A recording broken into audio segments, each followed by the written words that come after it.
To create a seamless sky background that blends from cobalt teal at the top and the white in the middle. Just wait on wet blending techniques. Acrylics dry fast, so you must work quickly.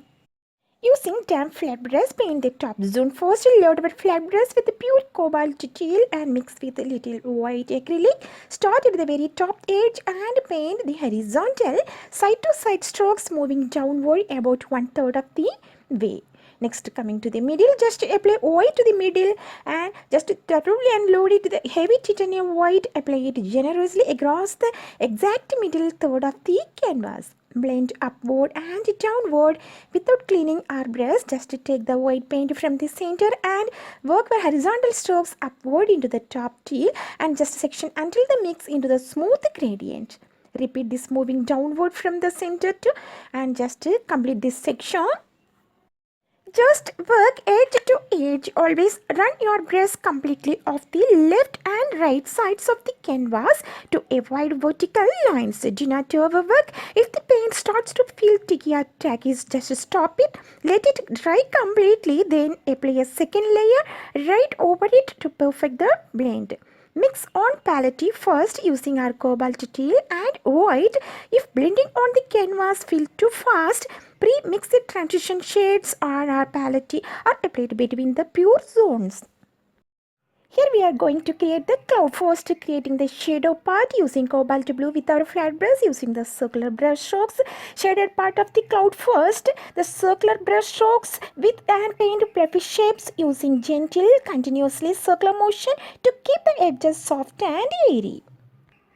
Just move the brush in small overlapping circles and just shape the lower and middle parts of this cloud and just keep the shadow layer semi-transparent and soft. Now going to creating the sunlit highlight. Just white paint. Keep our brush clean and dry. Just pick up the small amount of pure thick white paint without adding water. Just dab at the top edges left side here. Gently tap and dab the white paint onto the upper parts of the clouds where the sun naturally falls. Blend lightly. Just tap very softly where the white meets the blue shadow and so the colors mix just a little bit and look natural. Just here I am using the dabbing techniques. First the shadow part I am using the circular motion brush strokes. The highlighting I am using the dabbing techniques with white paint on a dry brush. Using this dabbing techniques, tape the brush firmly onto the canvas surface, just holding vertically and horizontally too. Target the tops here, the left side sunlit place. Just highlight strictly on the upper clouds edges. Vary our pressure. Just press harder for the bright spots, lighter for the edges. Leave gaps, allow the cobalt blue shadow to show through underneath. Just ensure your background with the sky and the clouds colors in 100% dry. So make sure that first layer of paint on your canvas is completely dry before you touch it with tape.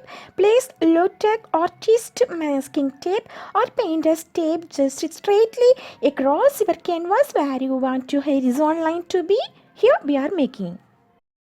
Now we are going to create sea water body. The top layer, use pure cobalt blue at the top of our canvas for the deep water.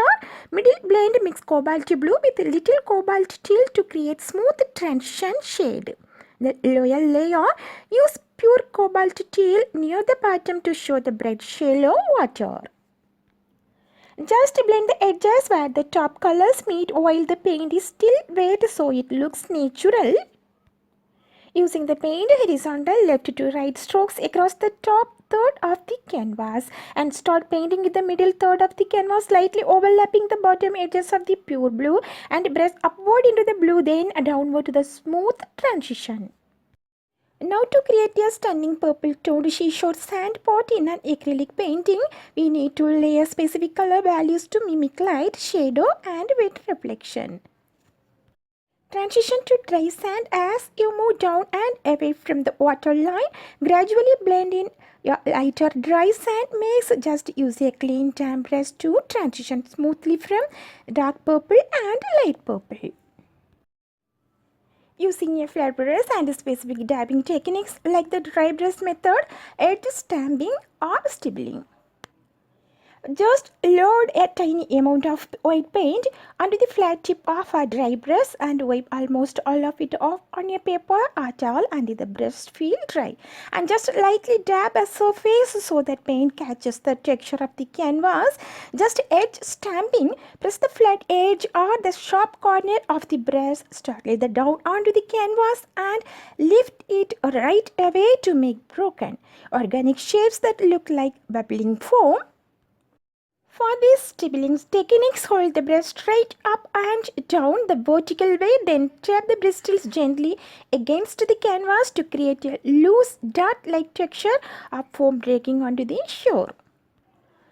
Just to make sure our dabs moves on the same curved or horizontal directions as we painted water and waves, and just to keep it randomly, avoid making our dabs looks like a straight line or a grid. Real sea foam breaks apart in random uneven patches, so just work in layers. Start with a thin semi-transparent layer of dabs for distance foam, then add heavier brighter white dabs and just right at the leading edge of your wave where the foam is thickest.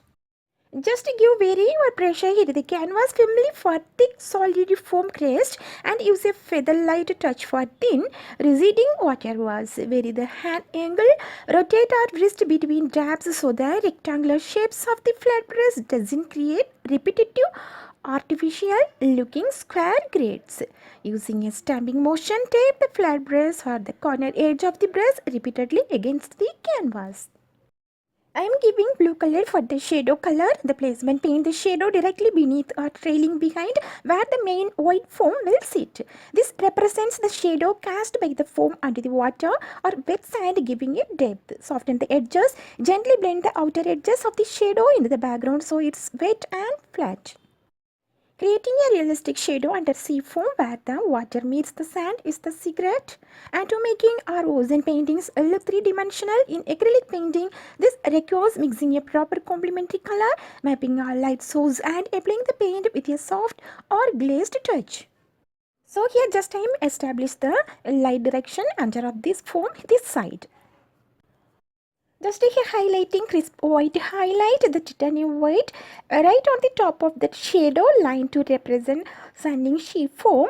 The stark contrast between the bright white foam and the deep purple shadow underneath will instantly make our sand look deeply integrated into the ocean scene.